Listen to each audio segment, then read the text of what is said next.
नमस्कार, म ओम श्रेष्ठ यहाँलाई हार्दिक स्वागत गर्न चाहन्छु। सती प्रथामा आधारित भई कृष्ण धरवासीद्वारा लेखिएको झोला कथाको वाचन आज यहाँहरूमाझ म प्रस्तुत गर्नेछु। अफिसबाट घर फर्कदा साँझ परिसकेको थियो। बाटामा भेट भएका साथीभाइहरूसँग कार्यालयका, देशका, सरकारका आदि अनेक विषयका परिचर्चा गर्दै सबैसँग औपचारिकताको निर्वाह गर्दै घर आइपुग्दा प्राय सधैँ ढिलै हुने गर्थ्यो। घरमा उनीहरूले बेलुका खाना खाइसकेका थिए। मेरा लागि हटकेसमा राखिएको खाना प्रतीक्षारत थियो। हातखुट्टा धोएँ, एक क्षण थपे मारौँ भन्ने सोची बरन्डाको खाटमा पलेटी कसेर बसेँ। आफ्नै अगाडि अलिक पर भित्ताको काँटीमा एउटा अनौठो जस्तो झोला झुन्डिएको देखेँ। त्यस्तो झोला हाम्रो घरमा थिएन र भए पनि त्यसो गरी राख्नुपर्ने थिएन। के रहेछ भनी चनाखो भएर हेर्दा हेर्दै मनमा एक किसिमको चिसो पस्यो। हिजो आज देशको अवस्था ठिक छैन। जताततै विभिन्न प्रकारका लुट, हत्या, बलात्कार जस्ता घटना भइरहेका छन्। त्यस्ता शङ्कास्पद झोलाहरू खतरापूर्ण पनि हुन सक्छन्। मैले सीताजीलाई सोधेँ। उनले भनिन्, दिउँसो एकजना 60-65 वर्ष जतिको बुढो मान्छे आएका थिए। निकै बेर बसे, चिया खाजा दियौँ, खाए। धरावासी सरलाई भेटौँ भनी सोधखोज गर्दै आएको। मान्छे चिनेको छैन भन्थे। हाम्रै पहाडतिर थियो रे तिनका हजुरबुवाको घर पनि पहिला। मणिपुरतिरबाट नेपाल आएको निकै वर्ष भएछ। शरणार्थीमा आफन्तहरूको आड भरोसा लिएर बसेका छन् रे। आफ्नो नागरिकता नभएकाले उताबाट कमाएर ल्याएको पैसा ब्याङ्कमा राख्न पनि पाएनछन्, जग्गा किन्न पनि पाएनछन्। आफन्तलाई ब्याजमा चलाउन भनी दिएको तिनले रकम फर्काउने नामै लिँदैनन् रे। पहिले नागरिकता निकाल्न मद्दत गरौँला पनि भन्थे रे, तर अब त राम्रोसँग बोल्न पनि छोडेछन्। जहान बालबच्चाको साह्रै बिजोग भयो। खाना लाउन पुग्ने धन लिएर नेपाल पसेको थिएँ, भिख माग्ने बनाइदिए हजुर भनेर तुरुक्कै आँसु खसाले। माथि जयपुरमा एकजना मणिपुरतिरबाट आएका आफन्त रहेछन्। तिनैलाई भेटेर फर्कन्छु। भोलिसम्म यो झोला यहीँ रहोस्, यो घाममा बोक्न नसक्ने परे भनी त्यहीँ काँटीमा झुन्ड्याएर गएका छन्। छोटैमा सीताजीले त्यस अपरिचित मान्छेको निकै कथा बताइन्। सुन्दा माया पनि लाग्यो। तर पनि झोलाप्रति भने मेरो मन अझ सन्तुष्ट हुन सकेको थिएन। मनमा अनेक उपशङ्का बोकेर खाना खाएँ। चिसो हात रुमालले पुस्दै फेरि आएर पहिलेकै ठाउँमा बसेर निहालेर झोलालाई नै हेर्न थालेँ। किन मन गरौँ भइरह्यो।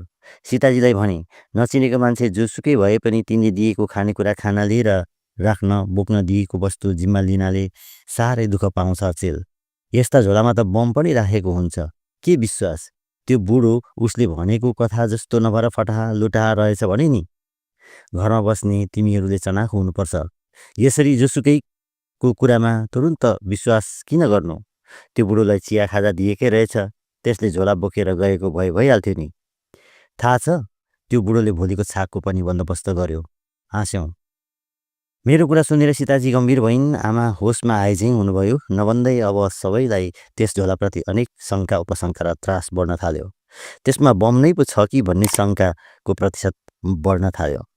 म उठेर झोलातिर जान लाग्दा आमा र सीताजी दुवैले तर्सेर रोक्न प्रयत्न गरे। तर उनीहरूको हात झड्काएर मैले दाहिने हात अघि बढाई झोलालाई आफ्नो अधीनमा लिएँ। झोला धेरै गरौँ त थिएन, तर त्यसभित्र केही विशेष वस्तु रहेको अनुभूति भयो। पहिलेकै ठाउँमा फर्केर आइबसेँ र झोला खोतल्न थालेँ। आमाले भन्नुभयो, त्यो अर्काको झोला किन खोतल्नु? के कस्ता मालमत्ता राखेको हुन्छ? भोलि विपत्तामा अनेक खालको अप्टिक आइलाग्छ। आमाले भनेको कुरालाई महत्त्व नदिँदै मैले झोलाभित्रबाट एउटा पोको निकालेँ। झोलामा पोको नपारिएको अवस्थामा केही लुगा कपडा र अरू खेत्रिङ सामानहरू थिए। पोकालाई निकै जतन साथ गाँठो पारिएको थियो। केही बेर मेहनत गरी गाँठो फुकालेँ। पोको फुकेपछि त्यहाँभित्रबाट एउटा मोटो कागजको मुठो निस्कियो। बिस्तारै खोलेर हेर्न थालेँ। सबै कामधन्दा सकिसकेकाले सबैजना बैठक कोठामा भेला भए। म पनि त्यो झोला र पोकोसहित बैठक कोठामा प्रविष्ट भएँ। टेलिभिजन खोलिसकेको थियो। आमा, सीताजी र केटाकेटीहरू टेलिभिजनको अगाडि बसेर निकै क्लाइमेक्समा पुगेको पाकिस्तानी धारावाहिकको आगामी अङ्कको प्रतीक्षामा थिए। मलाई भने झोलाभित्रबाट निस्किएको कागजको मुठोप्रति अनौठो कौतूहलता जागिसकेको थियो। पहाडे कागजलाई बटारेर सोली जस्तो बनाएको देखेपछि त्यो चिन्हको मुठो हुन सक्छ र कुनै राम्रो ज्योतिषीको खोजीमा हिँडेको हुनुपर्छ भन्ने अड्कल काटेँ। दुःख पाएपछि मान्छेलाई सुखको पक्षमा जे माथि पनि विश्वास लाग्न थाल्छ। बुढालाई पनि ज्योतिषीप्रति विश्वास बढ्न गएको हुनुपर्छ, मैले सोचेँ। कागजको मुठो खोलेँ। पुरानो पहाडे कागजमा बाँसको कलमको मसिदानीमा चोप्दै लेख्दै गरेको मोटो ढ्याउरे तर राम्रा अक्षर थिए। कतिपय ठाउँमा कागजमा अक्षर जस्तै पुवालेर परेका थिए तर पढ्न सकिने। त्यसको कागजको मुठोले मलाई टिभीले भन्दा पनि जोडसँग तान्न थाल्यो। म बिस्तारै पढ्न थालेँ। लेखिएको थियो, पिताजी वृद्ध भए पनि त्यस बेलामा मेरी आमाको उमेर 27 वर्षको मात्र थियो। जेठीपट्टिबाट 4 सन्तान भई श्रीमती खसेपछि मेरा पिताजीले आफूभन्दा 40 वर्ष कान्छी केटी मेरी आमासँग विवाह गर्नुभएको थियो। लोग्ने मान्छेको उमेर नखोज्ने चलनले बालविवाहबाट छोरीहरूको जीवन नारकीय पार्ने जमाना थियो। त्यसबेला म 11 वर्ष भइसक्दा पनि मेरी आमाको कोखमा अरू सन्तान आएनन्। जेठीपट्टिका दाजुहरू जवान जवान थिए। माइला दाजुकै छोरो पनि मभन्दा 2 वर्ष मात्र कान्छो थियो। दाजुहरू सबै छुट्टिएर बसेका थिए। सानो बिरामीले पिताजीलाई लग्यो। पिताजी त्यति चाँडै खस्नुहोला भन्ने सोच कसैको पनि थिएन। तर केही दिन अघिदेखि पिताजी अनौठो अनौठो कुरा गर्न थाल्नुभएको थियो। एक दिन उहाँले आमालाई भन्दै गरेको सुने, कान्छी, तैँले मलाई यस बुढेसकालमा साह्रै स्याहार गरिस्। तँलाई पछि भगवानले पनि हेर्लान्। केही गरी म मरिगएँ भने तैँले सती नजानु, यस छोरालाई हुर्काएर बस्नु। बुवाको कुरा सुनेर आमा झर्किनु भएको थियो। यी बुढाले पनि के अभासी कुरा बोलिरहनु भएको होला। यति चाँडै को मर्छ र? मृत्युको के भरोसा छ र काली? जति बेला पनि मर्न सकिन्छ। तर बुवाको त्यो भनाइले आमालाई भित्र कतै मनमा चिसो पसे जस्तो भएको थियो। म केटाकेटी, मलाई खेल्नमै रमाइलो लाग्थ्यो। तर मेरा निम्ति पनि कामहरू प्रशस्त छुट्टिएका थिए। मैले बिहानको भात खाएपछि वस्तु चराउन जानु पर्थ्यो। दाजुका छोराहरू सुच्चा थिए। बगालबाट मेरा वस्तुहरू लगारिदिन्थे। जङ्गलमा एक्लै आफ्ना वस्तुहरू डुलाउनु पर्थ्यो। नभन्दै बुवाले त्यसो भनेको केही दिनदेखि उहाँ बिरामी पर्नुभयो। अनेक प्रकारका धामी झाँक्री औषधिमूलक गरियो तर कुनै पनि कुराले पनि काम दिएनन्। अन्त्यमा कुल देवता बिग्रेको ठहर गरेका थिए धामीहरूले। र एक दिन सूर्य पश्चिम ढल्केको बेला पारेर उहाँको प्राण गएछ। मानिसहरू मलाई लिन जङ्गलमै आए। त्यो दिन मैले 4वटा मयूरका अन्डा फेला पारेर पकाइखाना पनि बोकेको थिएँ। तर पिताजीको निधन भएको सुन्नासाथ मेरो हातको पोको भुइँमा खसेर फुट्यो। अन्डा छ्यालब्याल्ल भयो। शरीर लल्याकलुलुक भएर आयो। अस्ति मात्र पिताजीले आमालाई म मरिगएँ भने तैँले सती नजानु भनेको सम्झे। डर लाग्यो। चारैतिर अँध्यारो जस्तो देखेँ। लिन आएका मानिसहरूले पकाउँदै अरू कुरा गरेर अल्मल्याउँदै घर पुर्याए। घरमा मानिसहरूको भिड थियो। रुवाबासी खैलाबैला थियो। म पुग्ने बित्तिकै काकीहरूले मलाई काखमा लिए। मलाई आमाको छेउमा जान दिएनन्। आमालाई भित्रै कुनामा राखेका रहेछन्। काकीको काखबाट फुत्केर म आमातिर जान खोजेँ। तर उनीहरूले मलाई त्यतातिर जानु हुँदैन, अब आमालाई छुनु हुँदैन। आमा सती हुनुभयो, सतीलाई हामी कसैले छुनु हुँदैन भने। रोँदै मैले भने, बुवाले भनेको छ आमालाई सती नहुनु भनेर। आमा सती होइन, आमा सती होइन। म लडीबुडी गर्न थालेँ। भित्र आमा पनि जोड-जोडले रुन थाल्नुभयो। पिताजीको लासलाई घाट लाने तयारी हुन थाल्यो। सँगसँगै आमालाई सती जाने कुरामा प्रेरित गर्दै त्यसका लागि प्रक्रियाको थालनी गर्न थालियो। आमालाई सम्झाउने, सती जानुको महत्त्व बुझाउने, ज्ञानका कुराहरू बताउने अघि सरे। मैले परैबाट हेरेँ। आमाको अनुहार सदाको भन्दा अर्कै अनौठो र डरलाग्दो भएको थियो। उहाँको हेराइ नै अनौठो र अपरिचित जस्तो भएको थियो। मलाई रोइरहेको देखेर पनि उहाँले कुनै प्रतिक्रिया व्यक्त गर्नु भएन। आइमाईहरू गाँठो परेर रुन थालेका थिए। भाउजूहरू पनि केही बोल्न सकेका थिएनन्। पुरुषहरू धमाधम नियम पुर्याई कार्य सक्न व्यस्त देखिन्थे। दिन ढल्दै गएको हुँदा चाँडै तातै घाट पुर्याउनु पर्छ, लासलाई रातभरि राख्नु हुँदैन भन्ने निर्णय निस्किरहेको थियो। त्यहाँ उपस्थित पुरुषहरूको व्यवहार देखेर म छक्क परेको थिएँ। दाजुहरू, काकाहरू, छिमेकीहरू, बाहुनहरू कसैमा पनि त्यो मृत्यु शोकले छुन सकेको थिएन। त्यो घटनामा आज एउटा कालगतिले मरेको वृद्ध पुरुषसँग एक नवयुवतीको शरीर पनि बल्नु थियो। तर तिनीहरूलाई छोएको थिएन। संवेदना, सहानुभूति, मानवता केही पनि अङ्कुरित हुन नसकेको त्यस युगको यो चित्रण गरिरहेको अहिलेको यो क्षणमा पनि म आफू भने झङ्कृत भइरहेको छु। मलाई बेला बेला विचेत हुन्छु जस्तो लाग्थ्यो। एकपल्ट मात्र आमाको काखमा बस्न पाए हुन्थ्यो भएको थियो।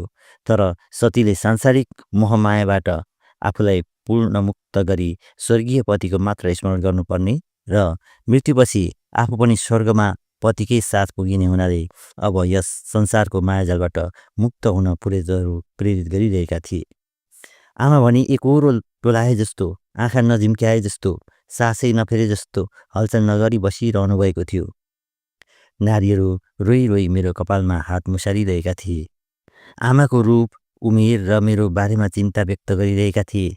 उनीहरू आफ्ना पतिका अनुहारमा आफ्नो आयु खोजिरहेका थिए। उनीहरूको रोदनमा, पीडामा र शोकमा आफ्ना जिउँदो मृत्युको सम्भावना बगिरहेको थियो। त्यहाँ उपस्थित प्रत्येक नारी आफ्नो प्राणलाई पतिको ढुकढुकीमा गनिरहेका थिए।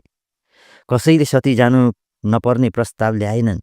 सती जान्न भनी आमाले पनि कुनै विरोध गर्नु भएन। मैले काकीको काखमा मोडारिँदै बुवाले आमालाई भन्नुभएको कुरा भने। काकीले मेरो मुख थुन्दै, भो अब चुप लाग बाबु, यहाँ तिम्रो कुरो कसैले सुन्दैन। देख्दैनौ, यहाँ जेठाजुको लासलाई भन्दा पनि सतीलाई हेर्ने मानिसको भिड लागेको छ। भोलि आफूले पनि सती जानुपर्ने दृश्य हेर्न अभागी नारीको पनि भिड छ। काकी मलाई काखमा लिएर त्यसै बरबराउन थाल्नुभयो। उहाँको आँखाबाट झरेका आँसुले मेरो कपाल भिज्यो। काकी बोल्दा बोल्दै तिखो बोल्न थाल्नुभएछ।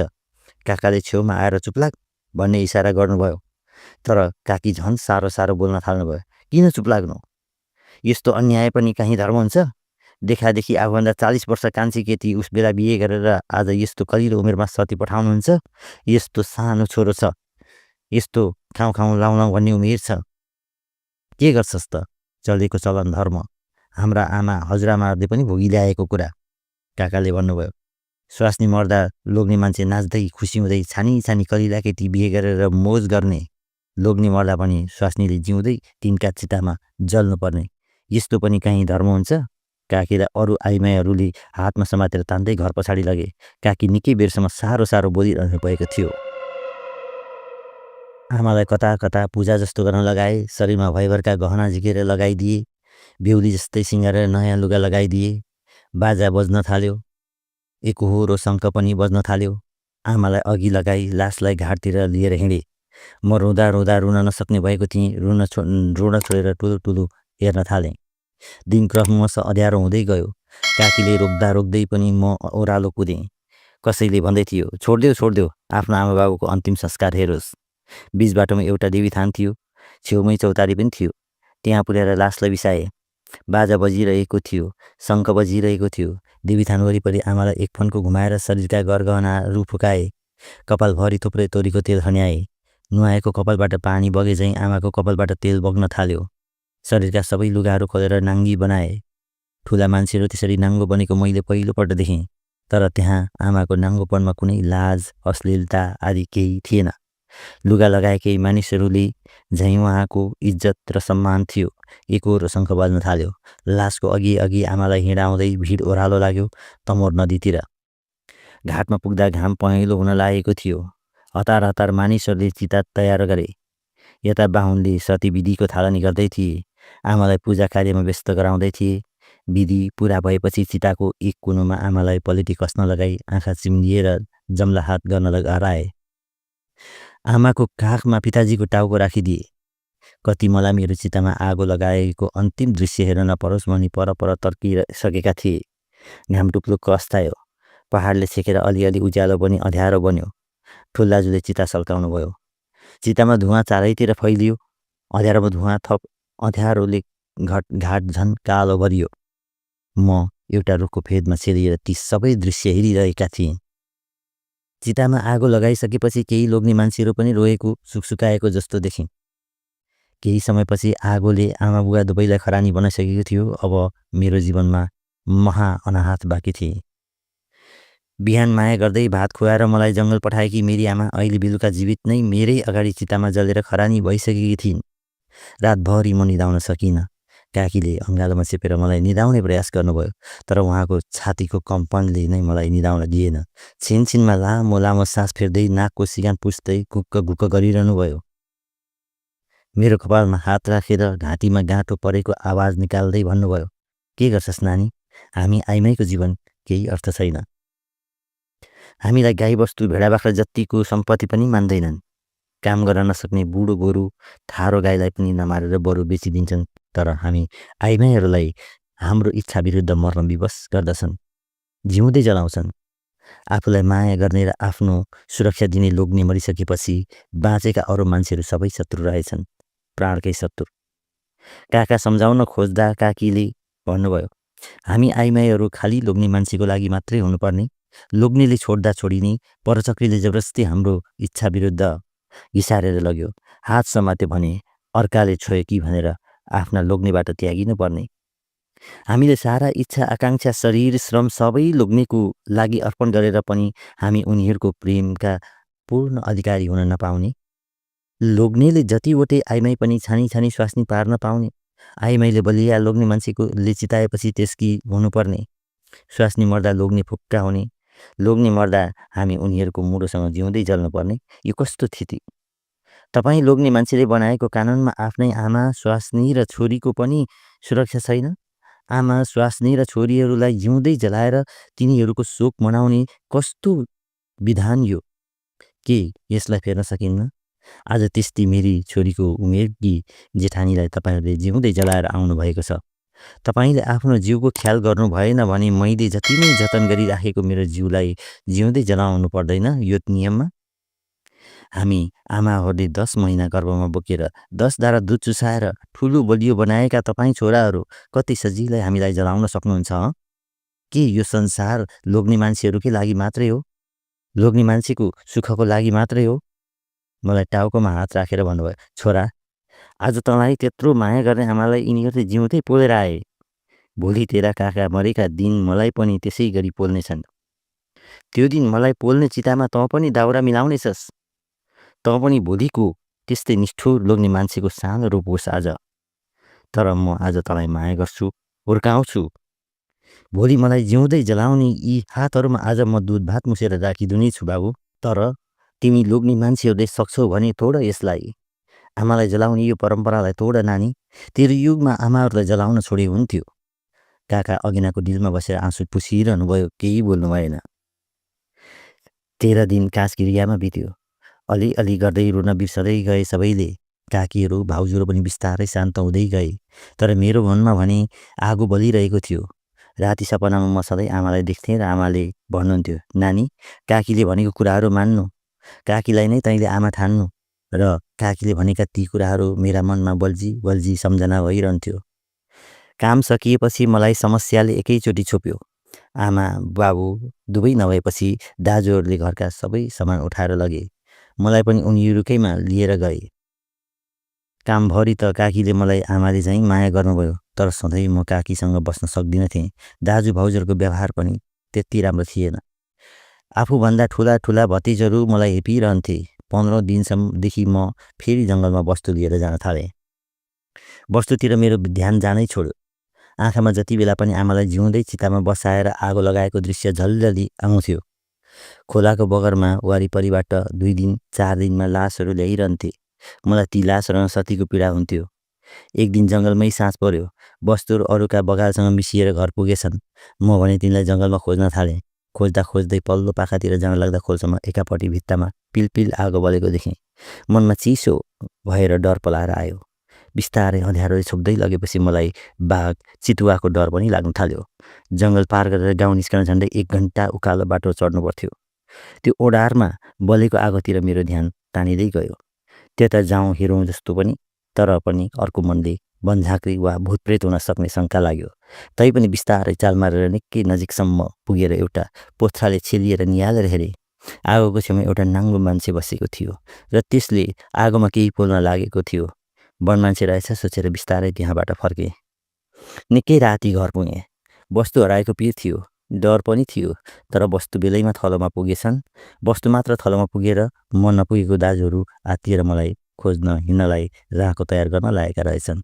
म पुगेपछि सबै ढुक्क भए। मैले वस्तु हराएको र खोज्दै ढिलो भएको वृत्तान्त सुनाएँ। मलाई हिजो साँझमा देखेको दृश्यले कौतूहल उत्पन्न गराएको थियो। भोलिपल्ट मैले वस्तुलाई त्यही पाखातिर लगेँ। वस्तुलाई चरणमा छोडेर बिस्तारै खोल्सातिर लागेँ। चाल मारेर म त्यस ओडारतिर गएँ। ओडारको नजिकै पुगेर भित्रतिर निहालेँ। ओडार धेरै ठुलो थिएन। एउटा ठुलो ढुङ्गाले एकापट्टि छाताको काम गरेको रहेछ। भित्तामा एउटा मान्छे जत्रै लामो कालो केही लडेको देखेँ। अलिक नजिक गएर हेरेँ, मान्छे हो झैँ लाग्यो। तर त्यो निर्वस्त्र थियो। अझ नजिक गएँ। मनमा अनौठो डर भरिएको थियो। शरीर लगलग काम्दै पनि थियो। होसियार गर्दै पनि टेकेको एउटा ढुङ्गो लड्यो। सुनसानमा एकाएक आवाज आएकाले म पनि तर्सेँ। सुतेको त्यो प्राणी पनि जुरुक्कै उठ्यो। देख्नसाथ म आत्तिएर चिच्याएँ। म चिच्याएको देखेर त्यो पनि आत्तियो। भाग्न खोजेँ। लटपटिएर लड्न सकिनँ, हिँड्न सकिनँ। असहाय भएर त्यही प्राणीलाई हेरिरहेँ र त्यसलाई टल्ल परेर हेरेको भएँ। त्यो प्राणी पनि नजिकमा आएर मलाई नै हेरिरहेको थियो। मलाई सपना जस्तो लाग्यो। एक क्षण ऐठन जस्तो पनि भयो। तर बिस्तारै होस आएपछि त्यो प्राणी मेरो अगाडि त्यसै गरी टोलाएर बसिरहेको थियो। त्यसलाई हेर्दा हेर्दै मेरा आँखाबाट तुरुरु आँसु बग्न थाल्यो र घाँटी अवरुद्ध भयो। बोली आएन। म देखिरहेको थिएँ मेरी आमा मेरो अगाडि निर्वस्त्र अवस्थामा थिइन्। सती बनाएर हिँडाएकै दिनको अवस्थामा मैले आमालाई आफ्नो अगाडि देखेँ।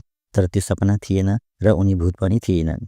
एक शब्द नबोली मलाई टोलाएर हेरिरहेकी देखेपछि एकाएक मैले उनलाई अँगालो हालेँ।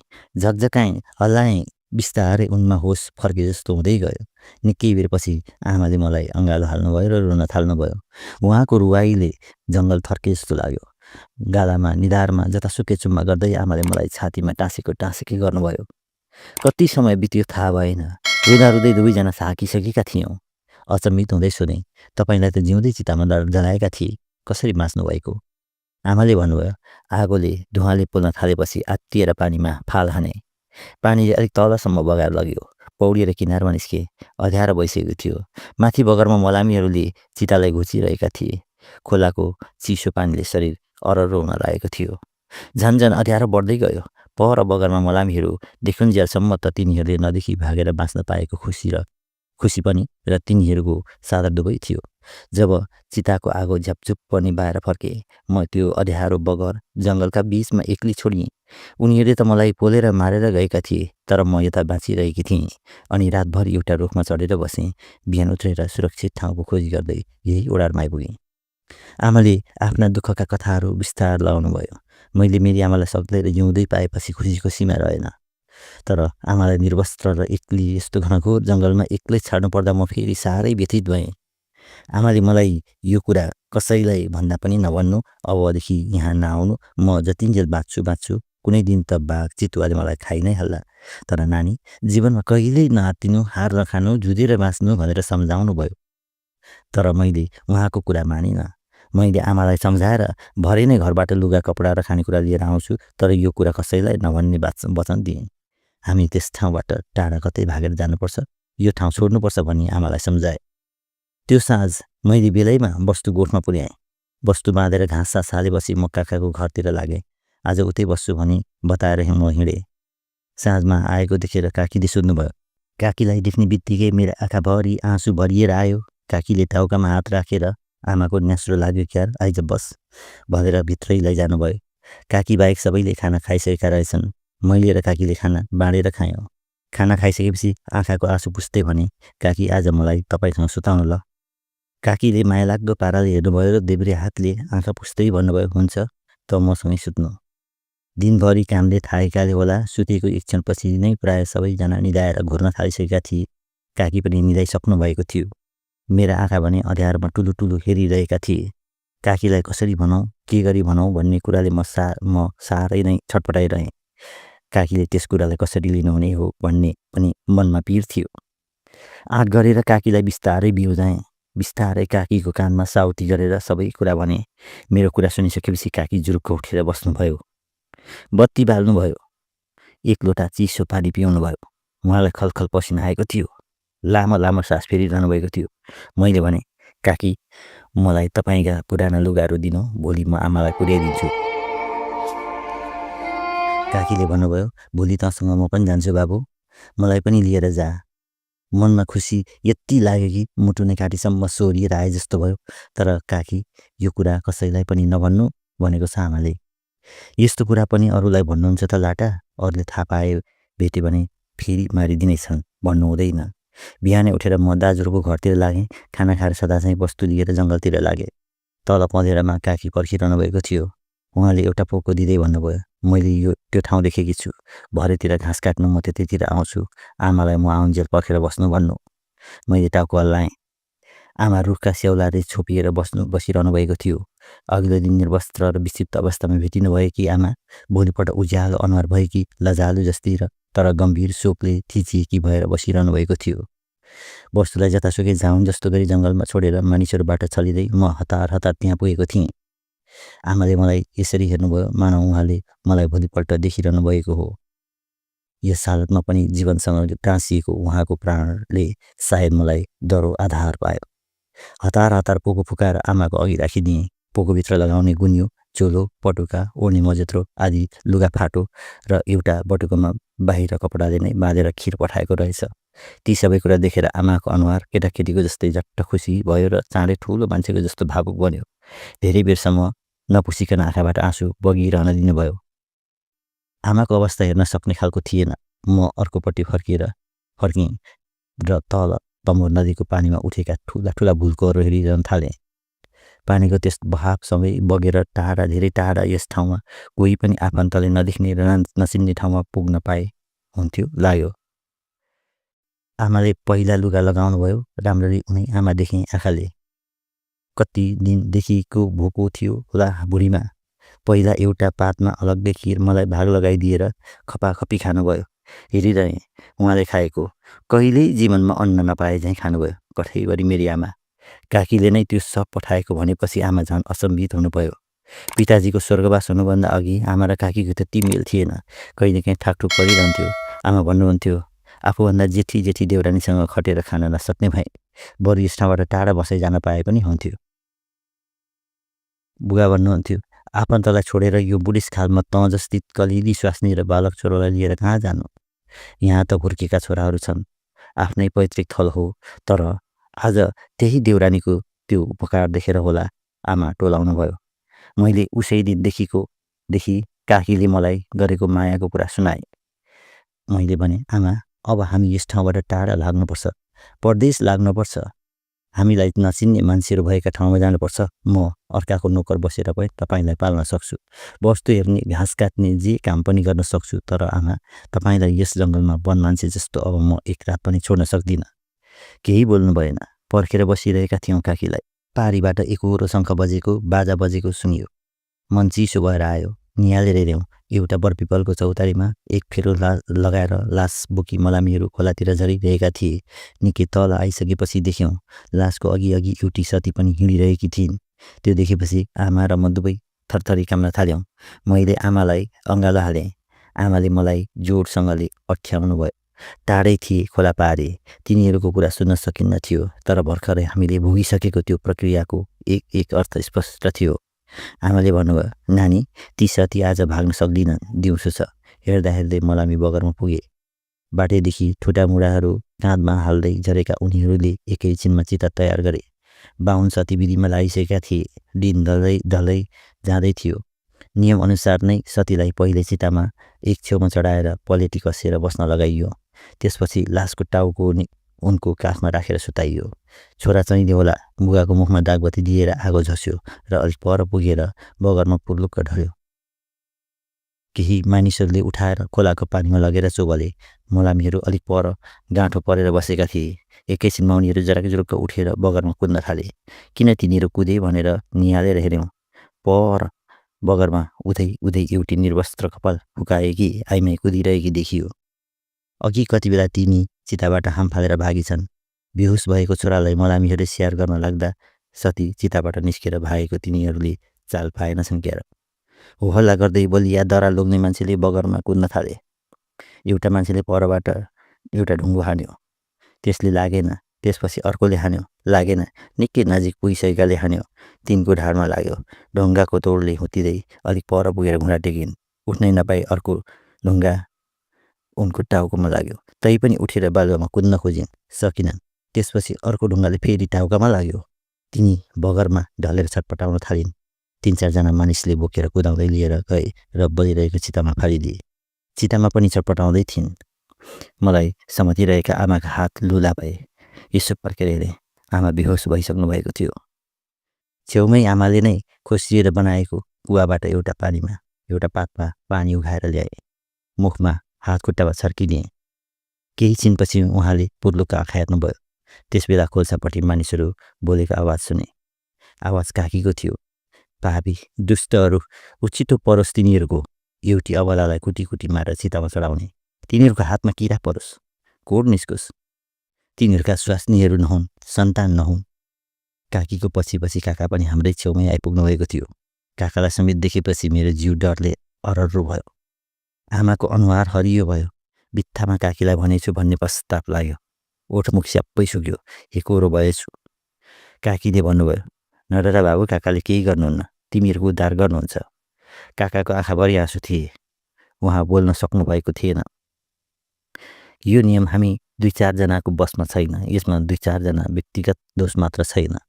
यसलाई हटाउन सबै एकजुट हुनुपर्छ। स्वास्नीलाई माया गर्ने प्रत्येक लोग्ने मान्छेले आफ्नो मृत्युपछि स्वास्नीको विजोग नहोस् भन्ने सोच्नुपर्छ।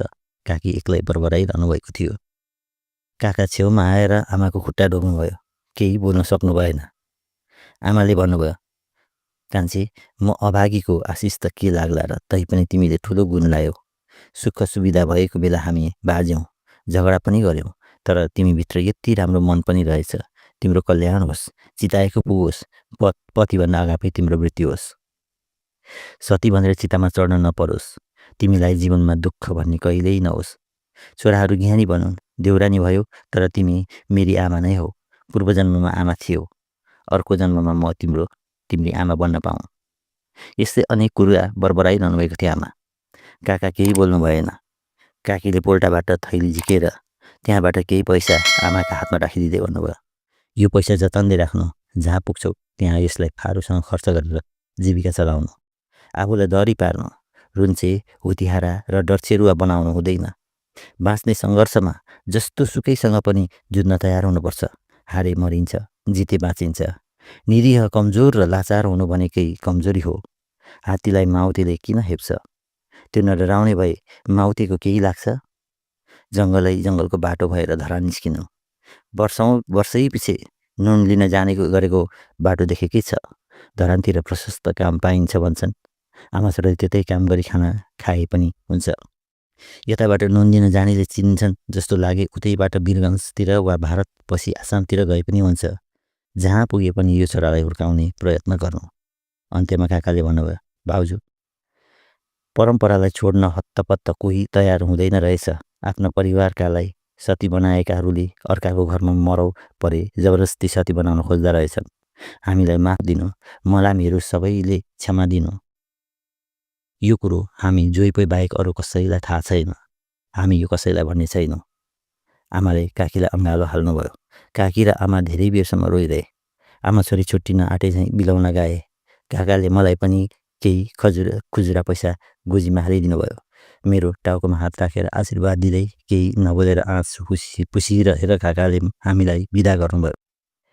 घाम एक जुवा जति बाँकी हुँदा काका काकीबाट बिदा भएर आमा र म जङ्गल सङ्क्रान्ति बजारतिर लाग्यौँ। माथि तामाङ गाउँमा पुग्दा ठुलो साँझ परिसकेको थियो। फर्केर हेऱ्यौँ, तल 2 पहाडको फेदीमा तमोर नदी सधैँ जस्तै ठुलो स्वरले सुसाउँदै आफ्नो पुरा गति लिएर बगिरहेको थियो। एक क्षण पनि नरोकिएर नदी कहीँ पुग्ने हतारले आतिँदै दक्षिण तमोर ताकेर बगिरहेको थियो। मलाई सन्चो भयो। आमाको मुहारमा पनि नयाँ कान्ति फैलिएको थियो जीवनको। अन्तिमको 1 प्याराग्राफ जति अक्षर दुलो परेकाले पढ्न सकिनँ, तर मेरा आँखाबाट अघि कति बेलादेखि आँसु बग्न खोजिरहेको रहेछ। टेलिभिजनको धारावाहिक सकिन लागेको रहेछ। छोरो दिप्लेशले हाँस्दै मेरो आँखातिर औँलो देखाएर भन्यो, ऊ बुबा रुनुभयो कुरी। टिभी हेरिरहेको बेला कुनै दृश्यमा हुराहरूले आँखाभरि आँसु पारेको देखाउँदै म जिस्क्याउने गर्थेँ। आज उसले मलाई त्यसको बदला लिन खोज्दै थियो। साँच्चै नै मेरो आँखाबाट पुर्लुक 2 थोपा आँसु झरे। आमा, सीताजी लगायत सबै हाँसे। एकछिनपछि आमाले भन्नुभयो, तिमीहरूको बाबु केही काम लाग्दैन, साना कुरा पनि सहन सक्दैन। छोरो मान्छे भएर पनि कहीँ यस्तो पिलपिली हुन्छन् त? तर यो सानैदेखि यस्तै हो। मैले आमाको अनुहार एकोहोरो हेरेँ। जति आमालाई हेऱ्यो त्यति आँसु झर्न थालेपछि म बाथरुमभित्र पसेँ। धारावाहिक पनि सकिएछ। केटाकेटी धारावाहिकको अन्तिम घटना भन्न खोज्दै थिए। मैले त्यति चासो राखिनँ। आजको मेरो रुवाई देखेर सीताजी छक्क परेछन्। धेरै बेरसम्म कर गरेर सोधिरहन्, तर मैले केही भन्न सकिनँ। एकातिर कोल्टी फर्केर सुतेँ। निदाए जस्तो गरेँ, तर आधा रातसम्म पनि म बिउँझै थिएँ र बिचमा झकझकाउँदा तर्सँदै बिउँझदै भएँ। बिहान उठ्दा पनि मेरो मन भारी थियो। दिन रमाइलो लागेन। ठुलै कुराले थिचिरहे जस्तो भयो। सदा बोलिरहने, हल्ला गरिरहने म आफैलाई पनि अचम्म लाग्ने गरी मौन भएँ। बिहान 1-2 पल्ट सीताजीले गुपचुप बारेमा जिज्ञासा राखिन्। केही भन्न सकिनँ। खाना खाएर अफिस हिँड्ने बेलामा सीताजीलाई भने, सीता, भरे यो झोला धनी आए भने म नाउन्जेल जान नदिनु। आज राति हाम्रैमा बस्नु भन्नु। झोला लुकाएर भए पनि रोकिराख्नु बुझ्यो। सीताजीले केही बोलिनन्। म सरासरी अफिसतिर लागेँ। बेलुका अफिसबाट फर्किँदा मन निकै हलुङ्गो भएको थियो। मलाई आँगनमा देख्न साथ हाँसे जस्तो कस्तो कस्तो उदासी अनुहार बनाएर सीताजीले भनिन्, तपाईँ हिजो राति रोएको कुरा हामीले थाहा पायौँ। म उनीसँग नबोली सरासर बैठक कोठाभित्र पसेँ। पछि आमा र सीताजी पनि पसे। मैले चुपचाप झोलाबाट फ्रेम गरिएको फोटो निकालेर पृथ्वीनारायण, त्रिभुवन महेन्द्र र विश्वेश्वर प्रसाद कोइरालाका बीचसम्म टाँसिदिएँ। आमा र सीताजीले निकै बेरसम्म फोटो हेरेपछि आमाले सोध्नुभयो, नानी यो फोटो कसको हो? किन ती ठुला मान्छेहरूको माझमा टाँसेको? मैले आमाको अनुहार एकपल्ट फेरि निहालेर हेरेँ। त्यस फोटोलाई पनि हेरेँ र भने, यिनको नाम चन्द्र शमशेर हो। यिनले नै दिएको आयु बाँचिरहनु भएको छ तपाईँ। 2033 साल कार्तिक 2 गतेदेखि आजसम्म सतीप्रथाको उन्मूलन गर्ने महान मान्छे यिनै हुन् आमा। आफैलाई लाग्यो फेरि आँखा रसाउन खोज्दैछ। म उठेर बाहिर निस्केँ। सासु बुहारी एकअर्काको अनुहार हेर्दै र भित्ताको तस्बिर हेर्दै गरिरहेका थिए। धन्यवाद। कथा अन्त्यसम्म सुनिदिनु भएकोमा यहाँहरूलाई धेरै धेरै धन्यवाद। आगामी दिनमा पनि यस्तै सामग्रीहरू यस च्यानलमा प्रस्तुत गर्ने नै छु। यस च्यानललाई सब्स्क्राइब गर्न पनि नभुल्नुहोला। नमस्कार।